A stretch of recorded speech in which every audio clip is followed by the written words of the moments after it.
அளவிலா கருணையும் இணையிலா கிருபையும் உடைய எல்லாம் வல்ல அல்லாஹுவின் திருப்பெயரால் ஆரம்பம் செய்கின்றேன். விண்ணையும் மண்ணையும் படைத்து அதிலே பல உயிரினங்களையும் படைத்து பரிபாலித்துக் கொண்டிருக்கும் வல்ல அல்லாஹுவிற்கே சர்வ புகழும்.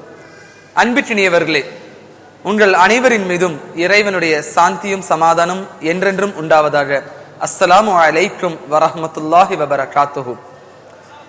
ஐடியல் விஷன் என்றாலே ஒவ்வொரு வருடமும் இஸ்லாமிக் குவிஸ் மூலமாக பல்வேறு விஷயங்களை கற்று தந்து கொண்டிருக்கின்றது. அல்ஹம்துலில்லாஹ். இது போட்டி மட்டுமல்ல, குர்ஆனிலிருந்தும் ஹதீஸிலிருந்தும் எண்ணற்ற விஷயங்களை தெரிந்து கொள்ள வேண்டும் என்கின்ற ஒரு அடிப்படையில் மட்டும்தான் இந்த நிகழ்ச்சி தொடர்ந்து நடைபெற்றுக் கொண்டிருக்கின்றது. அல்ஹம்துலில்லாஹ். இந்த அரங்கிலே Marwa team, Saur team, Safa team, Hira team என்று 4 டீம்ஸ், 4 அணிகள் இங்கே வந்திருக்கின்றது. இவர்கள் அனைவருக்குமே கேள்விகள் கேட்கப் போகின்றேன். அவர்களுடைய இஸ்லாமிய அறிவை இங்கே சொல்லவிருக்கின்றார்கள். இந்த பெயர்கள் கூட ஏதோ வெறுமனே வைத்த பெயர்கள் கிடையாது. இந்த ஒவ்வொரு அணிக்கு வைத்திருக்கின்ற பெயரிலும் ஒரு செய்தி அடங்கி இருக்கின்றது. ஹிரா, ஹிரா என்றாலே நபி ஸல்லல்லாஹு அலைஹி வஸல்லம் அவர்களுக்கு முதலாக வஹி இறங்கிய இடம்தான் ஹிரா குகை. இஸ்லாத்தினுடைய இறைவனுடைய செய்தி முதலாக இறங்கிய இடம் ஹிரா. அது அவர்கள்தான், அந்த பெயர் தாங்கியவர்கள் தான் இன்று அமர்ந்து கொண்டிருக்கின்றார்கள். Safa, Marwa.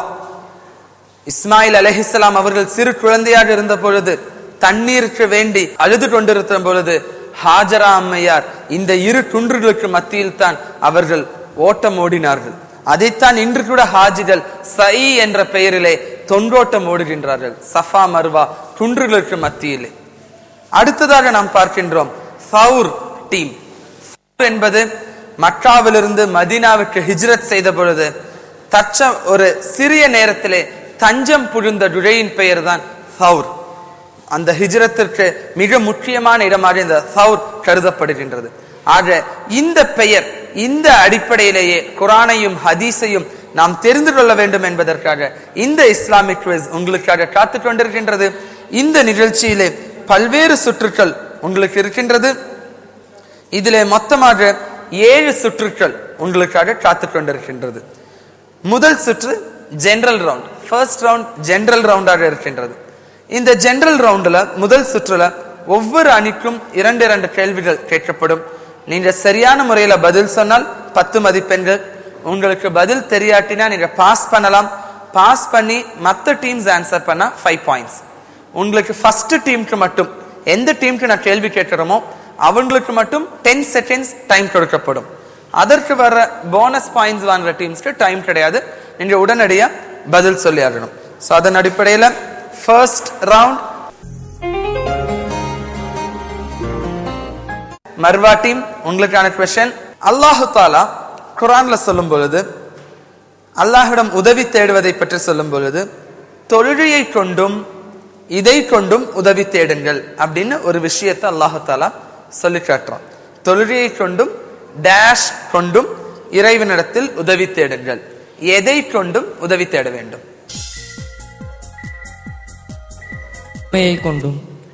பொறுமையை கொண்டும் என்பது சரியான பதில்.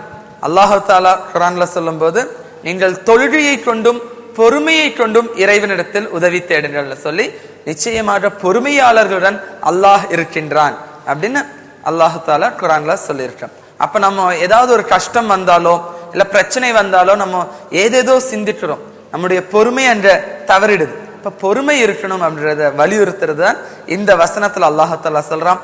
மர்வா டீமுக்கு 10 பாயிண்ட்ஸ். அடுத்தது சௌர் டீமுக்கான क्वेश्चन. அல்லாஹ் இணை வைக்க கூடாது, தனக்கு இணை வைக்க கூடாது, அல்லாஹ்வே அல்லாமல் வேற யாரையும் வணங்கக்கூடாது, இணை வைக்க கூடாதுன்னு கட்டளையிட்டதற்கு பின்பாக கட்டளையிட்ட ஒரு விஷயம் என்னது? ஃபர்ஸ்ட் விஷயம் அல்லாஹ் கட்டளையிட்டது குர்ஆன்ல சொல்லி இருக்கிறது, அல்லாஹுக்கு இணை வைக்க கூடாது. அப்படி இணை வைத்தால் அவர்கள் முஷ்ரிக் இல்லையா, ஷிர்க் செய்தவர்கள், அவங்க நரகத்துல தான் இருப்பாங்க. இரண்டாவதாக கட்டளையிட்டப்பட்ட விஷயம் என்ன? வட்டி. வட்டி, வட்டி வாங்கக்கூடாது என்பது இல்லையா? தவறான பதில். பெற்றோர்களை மதித்தல். பெற்றோர்களை மதித்தல் என்பது சரியான பதில். பெற்றோரை மதித்தல். இணை வைக்க கூடாதுன்னு சொன்னதுக்கு அப்புறம் அடுத்ததாக சொல்லப்படுற ஒரு விஷயம் என்னன்னா பெற்றோரை மதித்தல். பெற்றோரை நம்ம பார்க்கணும், அவர்கள் சொல்படி கேட்கணும் அப்படிங்கிறது தான் அல்லாஹு தஆலா கட்டளையிட்டு இருக்கின்ற விஷயம். சஃபா டீமுக்கு 5 பாயிண்ட்ஸ் கண்டிப்பா. அடுத்தது சஃபா டீம் உங்களுக்கான क्वेश्चन. அல்லாஹு தஆலா அனுமதி அளித்திருக்கின்றான், இது நீங்க செய்யலாம் அப்படின்னு அனுமதி அளித்திருந்தாலும் கூட மிகவும் வெறுக்கத்தக்க செயலா, அல்லாஹ் வெறுக்கின்ற ஒரு செயலா இந்த செயல் இருக்கு. என்ன அது? இறைவன் அனுமதித்தும் வெறுக்கத்தக்க செயல். தலாக். தலாக் தமிழ்ல விவாகரத்து.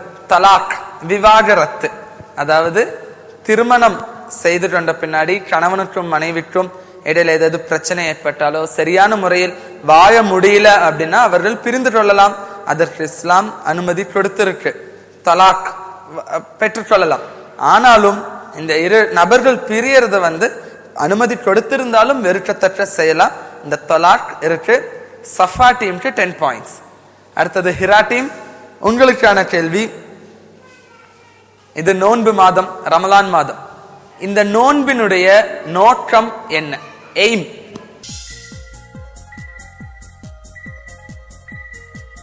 ஏழைகளின் பசியறிதல், பின்ன நம்மளுக்கு கொடுக்கிற பயிற்சி. நமக்கு கொடுக்கிற பயிற்சி ஏழைகளின் பசி அறிதல் அப்படின்னு ஹிரா டீம் சொல்லியிருக்காங்க. ஆனாலும் இறைவன் கொடுக்கிற எய்ம் இது கிடையாது, நோக்கம் இது கிடையாது. மர்வா டீம் நோன்பினுடைய நோக்கம் என்ன? ஏன் நோன்பு அல்லாஹ் தஆலா? இறையச்சம். இறையச்சம். இறையச்சம் என்பதுதான் சரியான பதில். தக்வா உடையவர்களாக ஆகுதல். உங்களுக்கு முன்னிருந்தோர் மீது எவ்வாறு நோன்பு கடமையாக்கப்பட்டதோ அதை போலவே உங்கள் மீதும் நோன்பு கடமையாக்கப்பட்டிருக்கின்றது அப்படின்னு சொல்லி அல்லாஹ் தஆலா சொல்றது, இதன் மூலம் நீங்கள் இறையச்சம் உடையோராய் திகழக்கூடும் அப்படிங்கிறதா. அப்ப இதோடைய எய்ம் என்னன்னா தக்வா, முத்தகீன்களா மாறணும் அப்படிங்கிறதா. மர்வா டீமுக்கு 5 பாயிண்ட்ஸ். சோ ஜெனரல் ரவுண்டுடைய செகண்ட் ரவுண்ட் மர்வா டீமுக்கான क्वेश्चन. துல்ஹஜ் 10 நமக்கெல்லாம் தெரியும் இல்லையா? நம்ம சந்தோஷமா குர்பான் கொடுத்து ஒரு தியாக திருநாள். துல்ஹஜ் 9க்கு நம்ம என்ன பெயர் சொல்லி அழைப்போம்?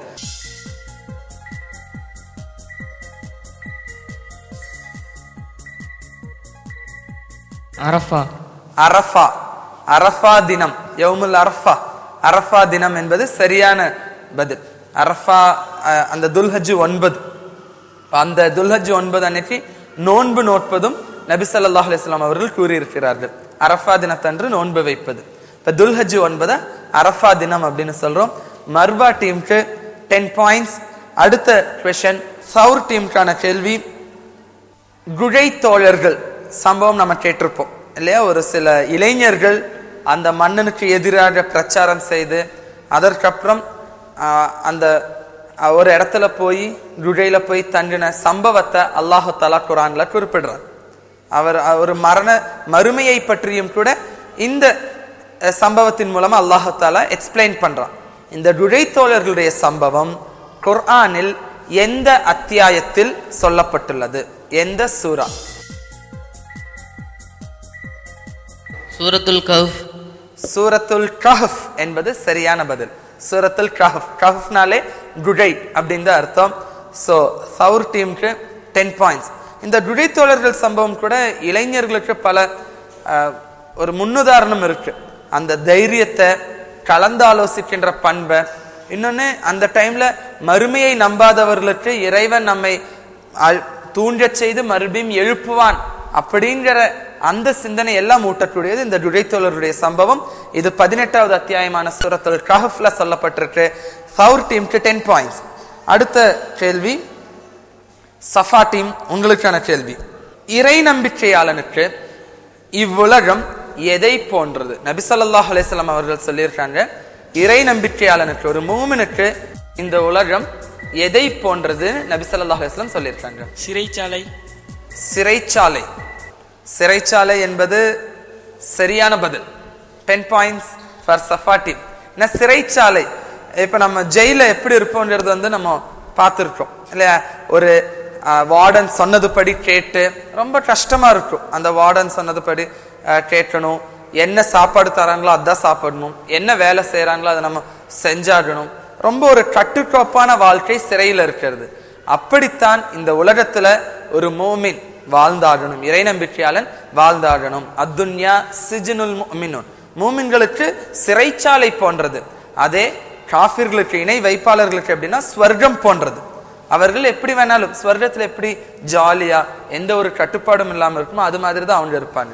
அப்போ ஒரு கட்டுக்கோப்போட இந்த இறை நம்பிக்கையாளன் வாழணும் அப்படிங்கறத நபி ஸல்லல்லாஹு அலைஹி வஸல்லம் அவர்கள் இந்த ஹதீஸின் மூலமா கற்றுத்தராங்க. லாஸ்ட் क्वेश्चन, இந்த ஜெனரல் ரவுண்டினுடைய லாஸ்ட் क्वेश्चन, ஹிரா டீம் உங்களுக்கு. நபி ஸல்லல்லாஹு அலைஹி வஸல்லம் அவர்கள் ஹிஜ்ரத் போனாங்க, ஹிஜ்ரத் செஞ்சாங்க. அப்போ மக்காவிலிருந்து நபி ஸல்லல்லாஹு அலைஹி வஸல்லம் அவர்களும் அந்த தோழர்களும் சஹாபாக்களும் போனாங்க. அப்ப மக்காவிலிருந்து மதீனாவுக்கு போனவங்கள முஹாஜிர்கள், ஹிஜ்ரத் செய்தவர்கள், நாடு துறந்தவர்கள்னு சொல்றோம். மதீனா வாசிகளை என்னவென்று அழைக்கின்றோம்? அன்சாரிகள். அன்சாரிகள் என்பது மிகச்சரியான பதில்.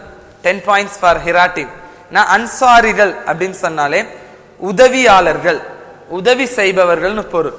ஏன்னா நாடு துறந்து, நாட்டை விட்டு, வீட்டை விட்டு, குடும்பத்தை விட்டு வந்திருக்கின்ற அந்த முஹாஜிர்களுக்கு மதீனாவாசிகள் எல்லாத்தையும் கொடுத்தாங்க. தோட்டத்தை கொடுத்தாங்க, வீட்டை கொடுத்தாங்க, ஒரு மனைவியை தலாக் செஞ்சு கல்யாணம் பண்றதுக்கும் இது பண்ணாங்க, எல்லா விதத்திலையும் உதவி செய்தார்கள். அதனால அவங்களுக்கு அன்சாரிகள் அப்படின்னு பேரு. ஸோ ஃபர்ஸ்ட் ரவுண்டின் மூலமா பல விஷயங்கள் நம்ம தெரிஞ்சுக்கிட்டோம். ஸோ இனியும் மேலும் பல ரவுண்டுகள் நமக்காக காத்துட்டு இருக்கு. அதற்கு முன்னாடி இந்த ரவுண்ட் ஐடியல் விஷனின் மேல்நிலை பள்ளி மாணவர்களுக்கான இஸ்லாமிக் விசனுடைய ஃபர்ஸ்ட் ரன்னுடைய ஸ்கோர்ஸ் என்னங்கிறது இப்ப நம்ம பார்க்கலாம்.